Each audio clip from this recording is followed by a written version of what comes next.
Everybody! Welcome to the Jess plus Scott plus You show. It's St. Patrick's Day, and I have to tell you, I think the typical gremlins turned into leprechauns, and they're all drinking and having a really good time during our show. Now, why should you be here tonight? Because it is really it's really neat to think about marketing, and you're going to hear some questions asked of Jeff and Shannon that we want to know for ourselves because we're considering podcasting for the Jess plus Scott plus You show. And with that, we're going to just jump right to the open and get to this conversation. Okay, here we go.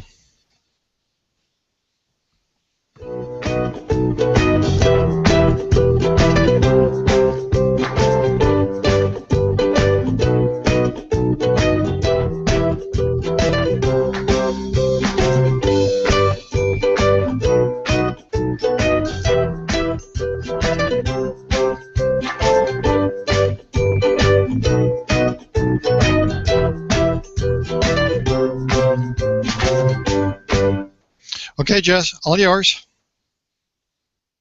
It's all mine. Did you hear that? He has given me the ultimate gift. Anything I want, I can have. Is that just because I have my pot of gold, or is there some other reason? It's because this is the Jess plus Scott plus You show, and Jess goes first. You rock, Scott. Well, it is so good to be here today, and like I said before, we wanted to dive right into the conversation. And before we get started, many of you already know. For those of you who don't, we would like to introduce you to Jeff and Shannon. So, Jeff, would you take a minute and introduce yourself to us, and please include your experience with podcasting, since that is our conversation tonight. Sure, I'm Jeff Sieh, and you're not. And so that's why I open all my shows. I'm Jeff Sieh. I'm host of the Manly Pinterest Tip show here on Google Plus and YouTube, and I've been doing the show for a while. I've done a bunch of shows, and with this newest batch of the Manly Pinterest Tip show, I decided to podcast because mainly I wanted to reach a totally different audience. You've got the YouTube audience, you've got the Google Plus audience. I wanted to get other ears to hear my show, and I thought the best way to do that is podcasting. And Scott and I, we've been in Google Hangouts together and we're kind of in some of the same communities. And one of the things we always talk about, and Scott's really good about this, is repurposing content. You know, he does his Scott treatment.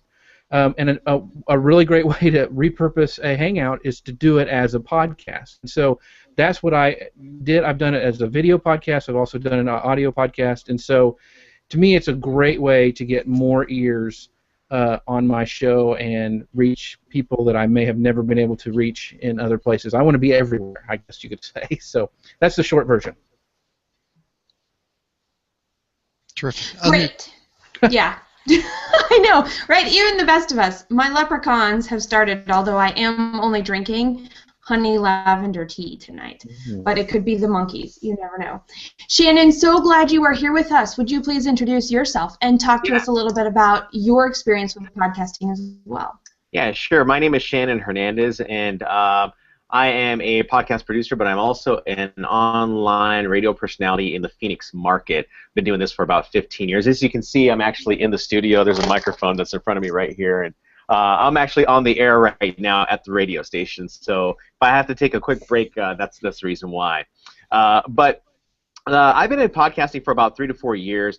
Really all started out with my own personal podcast. It was a very not safe for work podcast. I work for a rock station, so things can tend to be a little bit crass, but it was really kind of an experiment back then to see if I could actually learn how to podcast. And I didn't know a lot of the marketing that went behind that, so I really kind of transitioned into helping small business owners create their own podcast for their own brand. And I was lucky enough to have my own sister who is an attorney, and she wanted to create her own podcast around the same time I had made the decision to go ahead and start producing.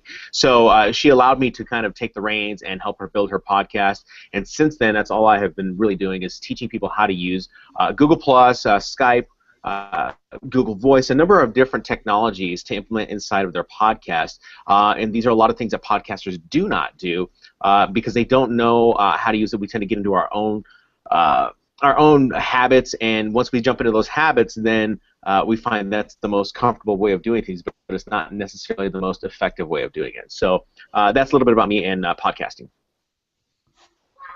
Thank you very much. All right, so I know I have some questions. Scott, how excited are you to just jump right in and ask your first one? I'm very excited to do that. And the first question I'm going to have, and we'll start with Shannon, then go to Jeff, and that is, we'll kind of start broad and then we'll narrow on in. I'm wondering about the integrated ecosystem, and you alluded a little bit to this, Shannon, in your introduction, and you, Jeff, as well. The ecosystem overall for connecting with your audiences, and how important do you think podcasting can be, and what is the overall fit with podcasting compared to all of the other things that a well-rounded strategic presentation online should be for people, especially small businesses and entrepreneurs?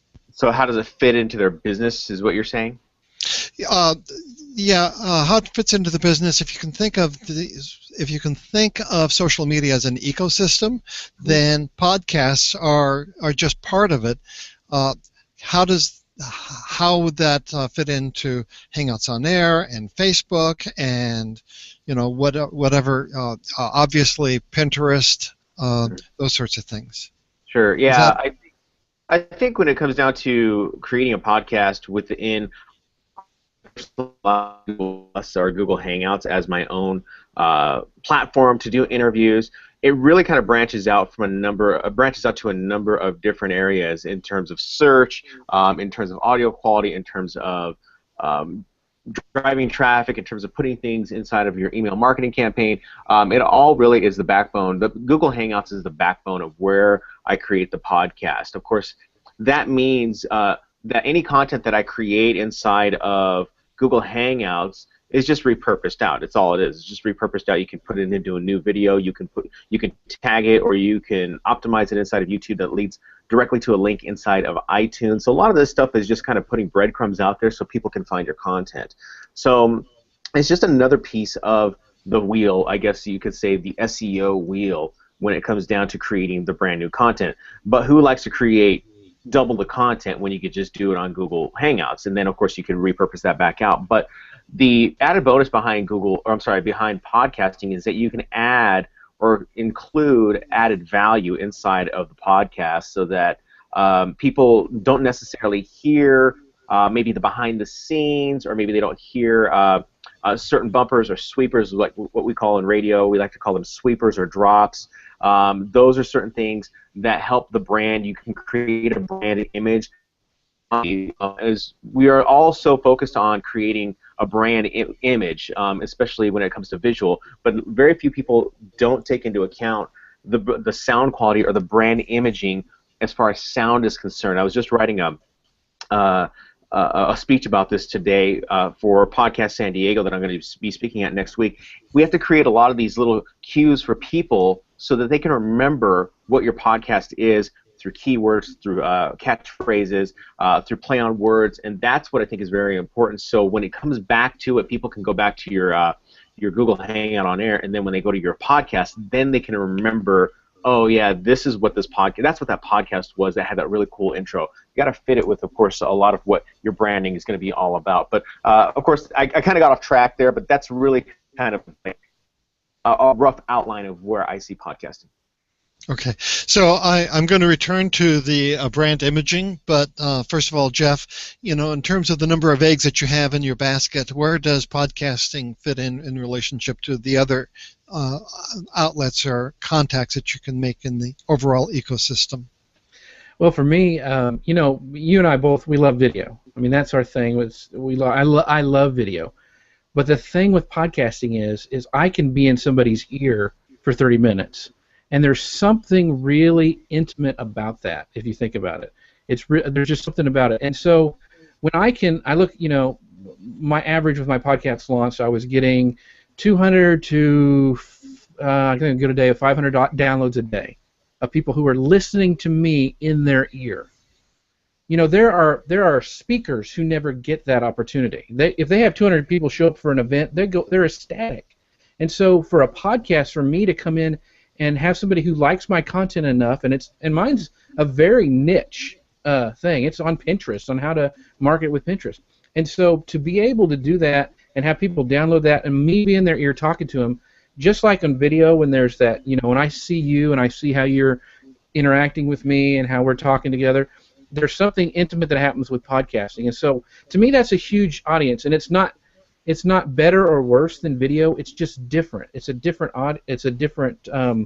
basket, as you were talking about, and I like to be in all those baskets. I want to be out there on video. I want to be out there on audio, and in fact, I'm getting more more interaction probably from my podcast than I was from my YouTube channel. That's just me. And for those of you just joining us, this is the Jess plus Scott plus you, where we are talking about podcasting with Jeff Sieh and Shannon Hernandez. One of the things that amazes me is that when we talk about Hangouts on Air, we're talking about 15 or 20 people, 35 people, occasionally 75 or 80. Rarely are these types of Hangouts on Air having 300 or 400 or 500 people. And Jeff, you're talking about 500 downloads a day.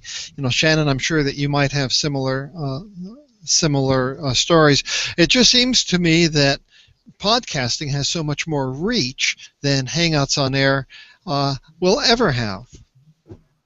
So why wouldn't someone do podcasts instead of, or in addition to, Hangouts? Well, I think one of the things about podcasting is that if you want to make a really good podcast, if you want to make something that sounds quality, that sounds like it came from the radio, and I'm not saying that that's what you need to create when it comes down to creating a podcast, but if you want to make something that sounds quality and it is mood for how you listen, because you'll be listening in the car, like Jeff said, you're in someone's ear for 30 minutes at a time. You may be on the treadmill, you may be doing some household chores, whatever it is that you're doing, you're going to be in someone's ear, and you want to make it an entertaining broadcast, really. You want it to be filled with great information. I would say for businesses who want to create a podcast, it has to be educating. Edutainment is really all it is. But if it's a comedy podcast, then you likely are already super creative. I think one thing that business owners have a difficult time with is that they have a difficult time being creative inside of their own podcast. And when you jump into this forum, you have to be an entertainer at this point, because you won't get the downloads, or you won't get the interaction, you won't get the engagement.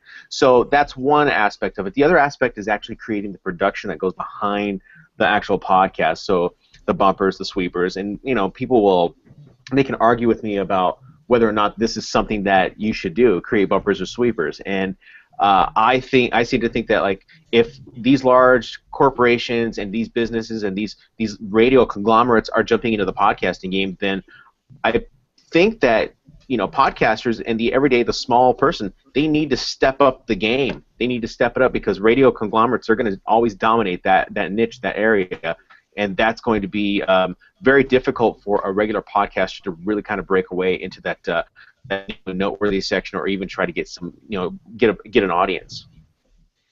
Is it easier to create a podcast, first of all, by having it a Hangout on Air, because you get to see the interaction between yourself and the guest, or is it easier to do a podcast strictly audio because it's less complicated?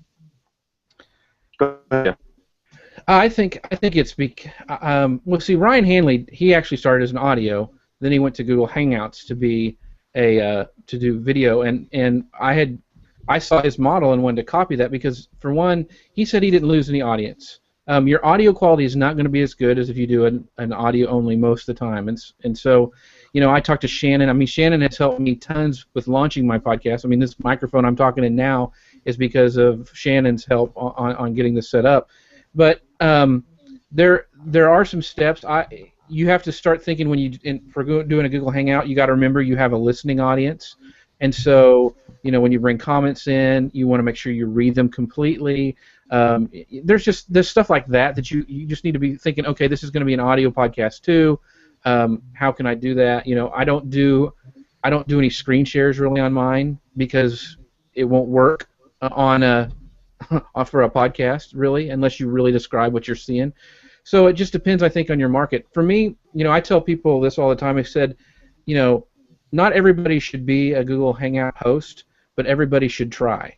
And I think it's the same thing with podcasting. I think not everyone should be a podcaster, but everyone should try. I mean, why not? I mean, the the barrier to entry is so low anymore, and the benefits that could happen because of you trying it is huge. And so I guess I got off topic there, but yeah, I think so. I mean, so there's just so much benefits for me of repurposing a podcast.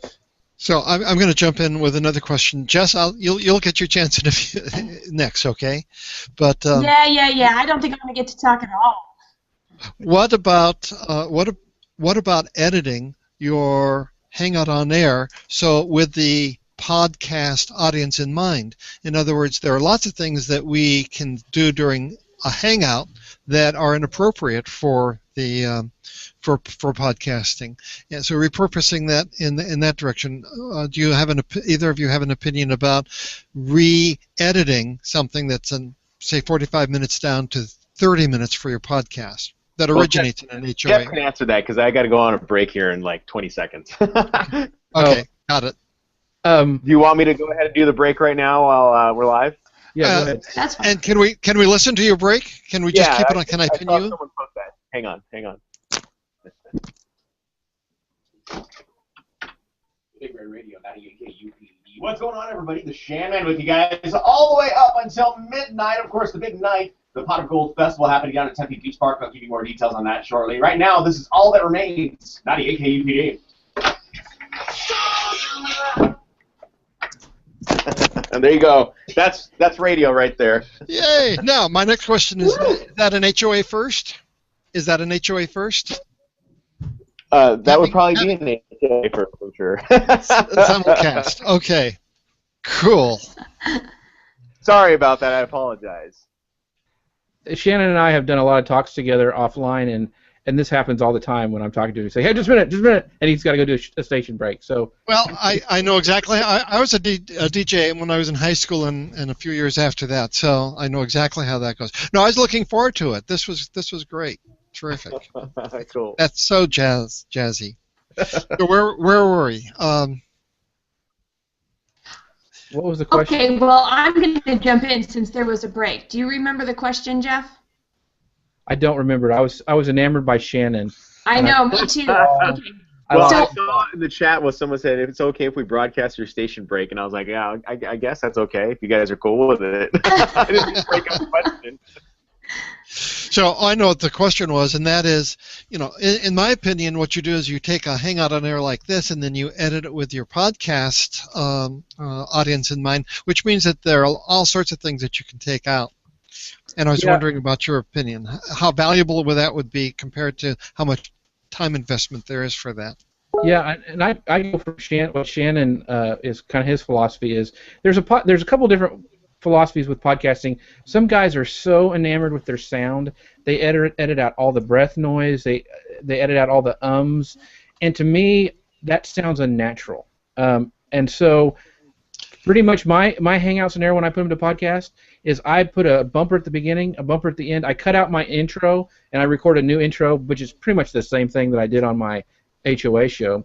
And if I have a promo that's going to be dated, I'll take that out. But other than that, I'm done. I mean, I pull it down from YouTube, throw my intro, my outro, and if I have like a call to action, like some special training I'm doing, I'll add that. But I leave everything in, and I hate listening to myself because I fluster around all the time on my show.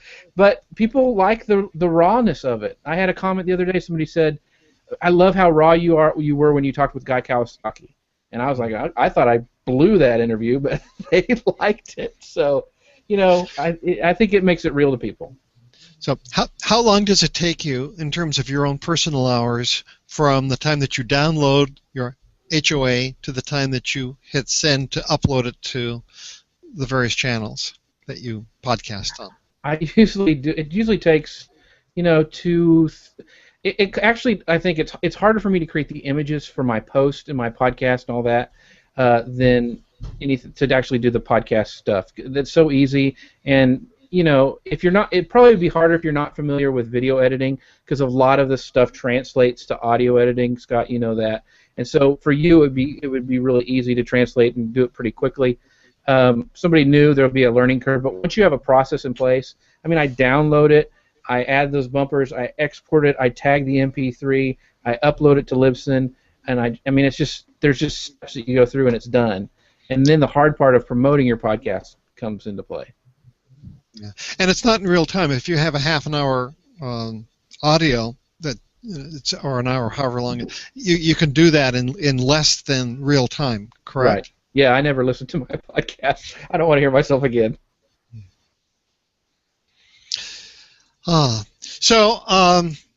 Gosh, a few other things. I'm wondering. You talked a little bit about. No, wait. Let me take a turn. A turn. I paused and usually, yeah, your turn.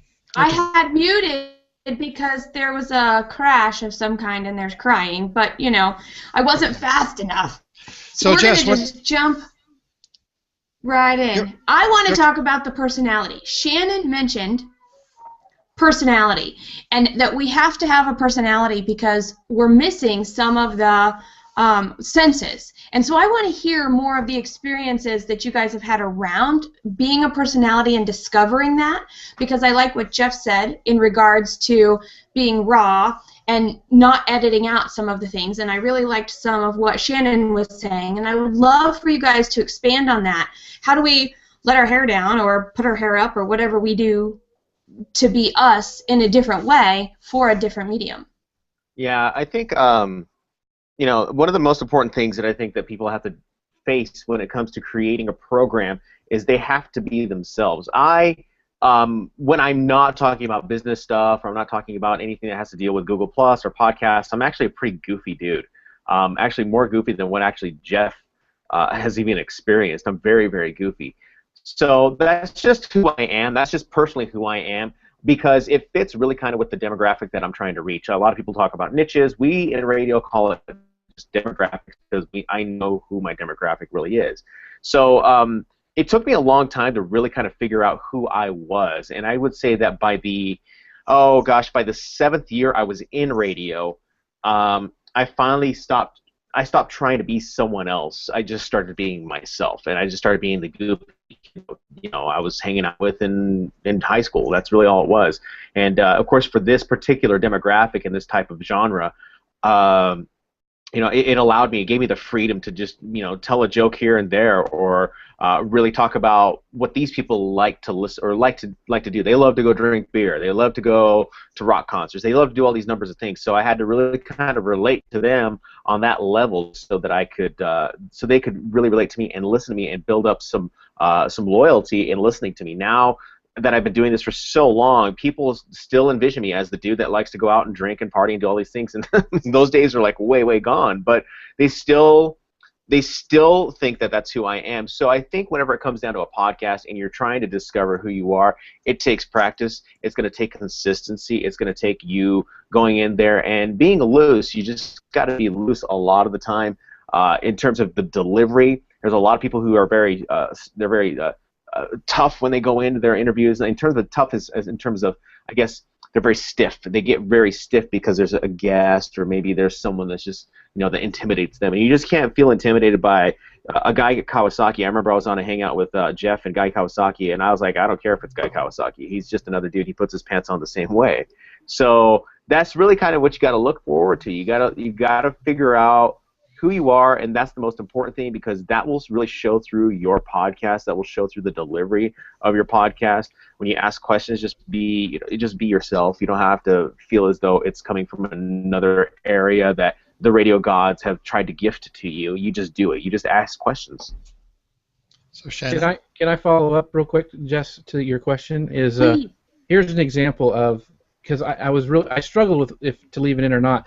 I did a show with Elisa Meredith, and I was doing my intro, and I was getting things ready in the show, and then I look up, and she had put a fake beard on. And at first I was like, what is she doing? I thought she had stuck her head down in her sweater, and so I'm flustered. I'm like, because I didn't know what she was doing, because she was nervous about being on a hangout and stuff. And anyway, I went ahead and left that in the podcast. And what I did is I did an explanation. I said, hey, thanks for watching the show. If you hear me fluster at the beginning of this podcast, it's because Elisa Meredith showed up in a beard. And so I explained to my listeners, and that became one of my most popular downloads on iTunes. And so I think it's because it pulls back the curtain. And so, to your point about being who you are, that's, I think, very important when somebody's starting to be on a podcast. Don't change your show. Don't, I mean, you might change the format so things fit better, but I wouldn't change your persona of your show if you're doing a Google Plus Hangout for a podcast. I just leave it the same. I love that. And it's so funny. It's almost like they get to be part of your in-crowd. So you do get, it goes back to the intimacy that you were talking about earlier, Jeff. It does. It creates this bond, and I actually think it's a stronger bond than when we see each other on a regular basis on a hangout, when we're listening and it's a one-way street and people take the time and the care to let us in on those little secrets.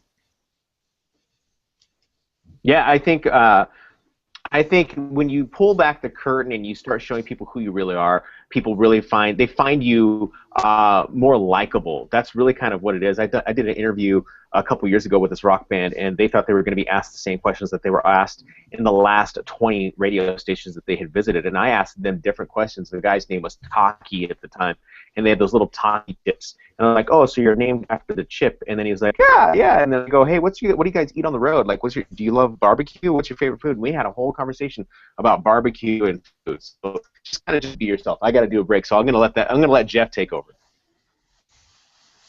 That's Okay. neat to be able to think about things that nobody else is doing and asking different questions, because when we have conversations, I'm going to go back to the word secret. Even though I did a shorter open this morning, I had a little thingy prepared to talk about the secrets and what that was about, and so it's kind of cool that it inadvertently showed up here. What do you think, Jeff? What's on your mind about podcasting in our conversation so far? For me, I encourage people to do it. There are a little bit more steps to the thing that's going to happen with podcasting is, and Shannon mentioned that everybody in the big conglomerates like NBC, all the big shows are coming over to be podcast, but it's still a great place to stand out. Just my logo, people were commenting on it because it was so different.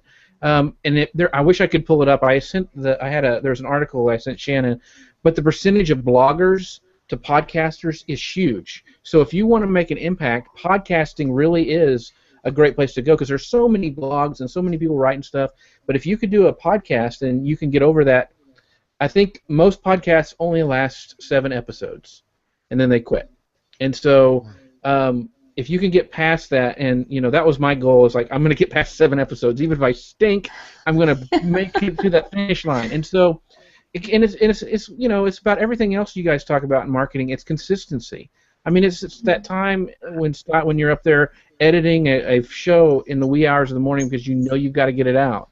I mean, it's not some super secret magic pill you can take and be successful in the online world. It's one more thing that you have to be consistent about, and it's you're finding guests, trying to get everything lined up and promoting your show. I mean, it's a grind, but the grind is the benefits are so much, I think, bigger than and the whole car thing that's coming out with the podcasting becoming into cars is just a huge opportunity for people. You heard it here first, guys. This is the Just Plus Scott Plus You show. We're talking about podcasting with Jeff Sieh, and Shannon Hernandez is taking it away. Oh, sorry. What I'm hearing you say, Jeff, is that early adopters may have an advantage, and it's important to get in and fully integrated before the big boys come in and take over. Is the early adopter advantage similar to what we believed it would have been for Hangouts on Air, do you think? Shannon can probably answer this too. I mean, they're talking about the resurgence of podcasting, but it's always been there. It's just it's hitting the media more now, and so if you go look at when you first start a podcast, you're like, how am I going to even jump in this market? Because there's so many podcasts. When you look on iTunes, like even in my category was management and marketing is the one I was really trying to hit, and it really. I was overwhelmed with how many were on there. But really, if you put out a good product and keep being consistent, a lot of those drop off and they don't find an audience. And so the thing about Google Hangouts is if you've been doing a show like you guys have and so many other Hangout producers, you already have an audience. You already kind of know what it takes to engage with an audience. You know what it takes to put a show on. And so most of the hurdles that beginning podcasters have are, I think, are already accomplished with HOA producers or show hosts or whatever. And so for me, it wasn't. I wasn't struggling as much as I think some of the new people do. I think a lot of this also has to deal with, what Jeff's talking about is like, if we're going to be showing up in cars, again, this gives people another opportunity to listen to a brand new piece of content. So it's just not FM AM radio anymore. It's not satellite radio anymore. Now it's a piece of content that is curated by everyday people. But still, we are trained. That's the thing. We are trained to listen to formats like FM and AM radio. That's how we are trained. And so if people like the everyday business owner or the everyday comedian or whatever, they go in and they want to break that mold, that is completely fine. It will last for a while. I will assure you that. It will last for a while. People love the fact that there's no FCC and they can say a million F-bombs on their own podcast. Mark Maron does this. Joe Rogan does this. But after a while, you might find that maybe that is your long-form content that you love to consume, but maybe you need something that's a little more structured. So it doesn't necessarily mean that you have to structure your podcast in terms of having breaks and in terms of having commercials and all these things, because that's what the beauty is of podcasting is. However, you need to have a structure to your podcast, and it needs to be well-produced. And if it's not well-produced, when I talk about well-produced, I'm not talking about audio only. I'm talking about the research and the thoughtfulness that you put behind your podcast. What are you doing to research your guest? What are you doing to research how your podcast sounds like? How are you implementing a number of these key benchmarks? That's what they call them in radio. What are you doing to implement benchmarks so that your listeners can be trained to know what comes next? A good example of this type of philosophy really is if you go and listen to the APM Marketplace podcast with Kai Ryssdal. And of course, there's a team of people that are all contributing to that podcast as reporters, and of course, Kai Ryssdal is the host. But you will know and you will notice when you go and you listen, each story is about 4 to 5 minutes each. The reason why they do that is because people have an attention span, an attention listening span of 7 to 10 minutes. So if after 7 minutes that you haven't gotten to your point, or you're still hanging on to the whole thing, or you haven't implemented some type of gear shift into your interview, you're going to find that the audience just turns from active. Well, they're probably a little more passive, but they even become more passive after that 7-minute mark, because they may be on that drive home somewhere, or they may be on the treadmill and they're learning something, but they may be tuning out. It's going to take that variation in creating that podcast. Now, I'm not, like I said, I'm not saying you have to do that, but as you continue to build your podcast, you can do that over time. You can build those things inside of your podcast to make it sound a little more fresh and make it sound a little more pro. Cool.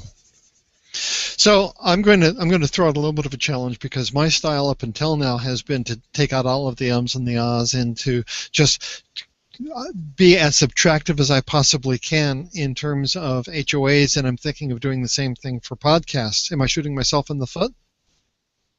Taking out the ums and the uhs in podcasts?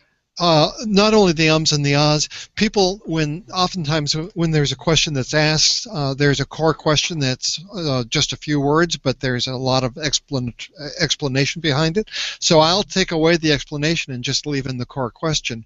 And then oftentimes when people answer, they will have filler material while they're thinking of the real answer, and then they have the real answer, and I take out that filler material. So something that's an hour-long HOA might end up being 40 minutes or 45 minutes when it's given the Scott treatment in that way. And I guess my question is, and it's a sincere question, is am I shooting myself or my client in the foot if I have that approach? I think it's all subjective, honestly, Scott, because if the person doesn't get directly to the point, or they don't exactly answer the question, then yeah, you that's the beauty of podcasting, is that you can edit out all the added crap that just didn't need to be in there. Or you can keep it in there because you may want your audience to hear the process of thought and how they formulate the answer, and then how they came to the result of that answer, because maybe they needed to tell some type of story, some anecdote, in order to get to the point of what they were trying, or to answer the question itself. So I'm a big believer in figurative language and figures of speech, and if someone needs to tell a story, or if they need to front sell something, or they need to tease a little something, that you can leave that in there. In live radio, and again, this is just coming from a guy who's in live radio. In live radio, you don't get edits. You don't edit anything out. It's live, and whatever screw up that you get, it's there. It is there. So, but people tend to love you a little more for being human. The rest of the world knows that radio stations around the world are edited beyond belief. They know there's a lot of voice tracking that's going on. They know that there's just a number of technical, magic that happens on the behind the scenes. And I think that when you start doing that and you start processing your podcast and it becomes more processed, people get the picture and they go, it's an okay podcast, but what would happen if that person actually had something really, really profound to say, and it was actually in that part that you cut out? You may want to just... I like what you said about no do-overs in live, and you want to know the trick, and I've used this for years. I have a 3-year-old, but I have been speaking and presenting for many more years than that. So I used to sit at the kitchen table with my tea in the morning, and I would read a magazine out loud. So Ryan, wherever he was in the kitchen or whatever, he may have heard, he may not have heard, but I was articulating things out loud all the time. And now that I have a son, I have a reason to read even that much more, and it does help. Just saying the words out loud and practicing what's written down has been an immense help, and you still get the ums and you still get the ahs, but it's a lot less. And so then going to what your question was, Scott, it goes to I would say it's up to your client. Does the client want that in there or not, and how does it support their end game? That's assuming the client knows what's best for him or her, but go ahead, Jeff. Well, I don't want to answer that, but the thing that I used to do, I did a lot of comedy magic in college, and when I first got married, to help, that's how I paid the bills. And so when I would do magic, a magic little thing that would stand up, I would mess up on purpose at first, and I did it every time, the same mess up, because it endeared myself to the audience. They connected with me because, oh, this guy screwed up, ha ha ha, and that was part of my shtick and all that stuff. But so I would say, Scott, and here's the thing: there might be a format for both of those. When I think of you editing all that stuff, I think, gosh, that's just going to be so much time spent doing that. But you could have both. You could have the long form and the short form. There's a guy on iTunes right now in one of the groups that I'm in. His podcast is book reviews, and I think they're only 5 to 7 minutes long. But people love him because he reviews marketing books, and they listen to that in their car, and they could listen to a batch of them if they wanted to. And so I think a lot of podcasters think stuck on the length. How I've got to have it at 30 minutes, or I've got to have it at 20 minutes. And so I kind of go with the Ryan Hanley model. Is I'll let it go as long as I try to keep it around 30 minutes, my show. But if I am getting good stuff from like Jen Herman on there talking about Instagram, I'll let it go. Because I'll split it up into another podcast or something after that, because to me that's content, and I want to keep that content going. And so I'm not a stickler for certain amount of time or anything like that. So there might be a thing if you take your Scott treatment to do both of those. You may have you have a bumper at the beginning and the end, and let it go, and then you may have a short condensed version because there's probably an audience for both of those. I love that. And you guys, I want to just stay on air and I want to just keep going. However, we are towards the end of our 45 minutes, and I would love to hear from you as part of our wrap-up and maybe a final thought. Just one pearl of wisdom, whether that's how you got started, whether that's what you learned, whether that's something that somebody said and you implemented it and it worked for you. I think it would be great if you could share with us one pearl of wisdom that you have learned from your experience podcasting, and if you have any resources that we could come to your website and find about podcasting, we want to know those too. I heard about half of that because there was a big breakup, and I don't know if it was because of my phone or whatnot. So go ahead, Jeff, and I'll just kind of follow your lead.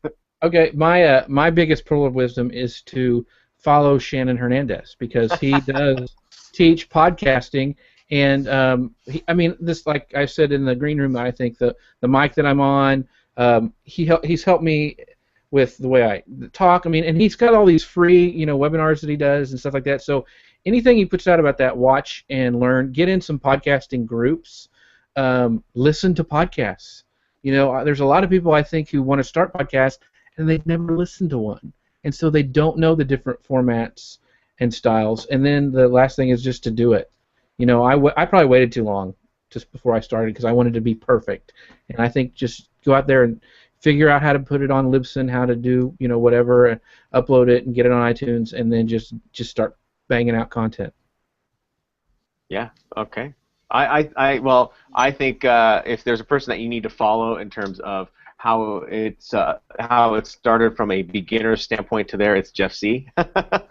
So a big pearl of wisdom I actually would say is, if I were to give a pearl of wisdom to a podcaster, and all podcasters that are out there, and they decide this is really from a technical standpoint, because we could all learn how to use Libsyn, we can all learn how to upload, we can all learn how to do show notes, do all these things. Well, that's the easy part. The hardest part is actually getting in front of the microphone and being able to speak in front of that microphone. That is the hardest part, and knowing how loud you need to speak in the microphone. Do you need to yell into the microphone, which is a big no-no, but in rock radio you tend to do that a lot. But I think one of the things that you need to practice your mic technique, and if there's a pearl of wisdom I have to give away to people, is that you need to have your mic on a boom so that it is free-falling, so you're not hearing the vibrations from everything, and you don't speak directly into the microphone. You're actually speaking off to the side, and you're eliminating a lot of the pops that go into the microphone, because that could be a poor listening experience for people when it comes down to listening to your podcast. So that's kind of a pearl of wisdom that I have learned over the course of the years, and be about like this far from the microphone and off to the side. People are going to be able to pick up what you have to say. They're going to be able to pick up what you have to say anyway. So, and then that's really just kind of just a quick tip. I mean, you're going to learn along the way of what you need to do in terms of how to broadcast, and that's what's basically all you're doing. You're just broadcasting, but you have to be quick, and that's the thing. You gotta be quick so that you don't keep your audience waiting and hanging all the time. Thank you both. Okay, so right before we play our closing credits and go out for the evening, where can we find you? Well, you can find me usually talking with Jeff Sieh. That's about where you can find me. Brilliant. We're going to eavesdrop in all your conversations now. Yeah. No, you can find me at shannonjhernandez.com. You can read my blogs that are all there about how to use the microphone, whether or not you should edit ums and uhs and whatnot. I just got a comment on that earlier today, so that's where you can find me. Great. And you can find me at manlypinteresttips.com. A real quick plug I wanted to give out. I'm doing a free one of the big Pinterest power influencers are Cynthia Sanchez, and she and I are doing a free training right before Social Media Marketing World, and so you can sign up for that at mypinterestbootcamp.com/free training. And Shannon, you've got something coming up on podcasting soon, don't you? Yeah, I'm going to be speaking out at Podcast San Diego coming up next Friday, which is, I believe, the 28th. It's right around the same time Social Media Marketing World is happening, but I'm going to be out there, and I will be speaking about the top 10 things podcasters must learn from terrestrial radio. So I've got a lot of good tips in there for podcasters. It doesn't mean they have to create their podcast that way, but it gives them ideas. Cool. Okay, Awesome. Thank you, Jeff. Jess, it's all yours. Thank you, Jeff. Thank you, Shannon. We are excited. I'm sure the wheels in Scott's head are turning a lot. For me, I got a little bit of affirmation, but I also learned a few things that I want to try out and to think about differently, even for the show that we're doing every week here on the Just Plus Scott Plus You show. Thank you, everybody, for tuning in tonight. This is Season 2, where we are talking about the supreme unselfishness, putting yourself first. Thoughtful conversations with people passionate about personal and business development, just like Jeff and Shannon. So take some time, grow, learn, and share your comments with us. You are hearing here with somebody you know that could use the information right now. Thank you to Scott from the Scott Treatment, which businesses capture the potential and power of video through post-production. Find out more on thescotttreatment.com. And I'm Jess Dewell, working with business leaders that want to be so far ahead in their industry that you stand out and you make a big impact. Thanks so much, and you can visit me at jessicadewell.com. Thanks for watching. See you next time. Bye-bye.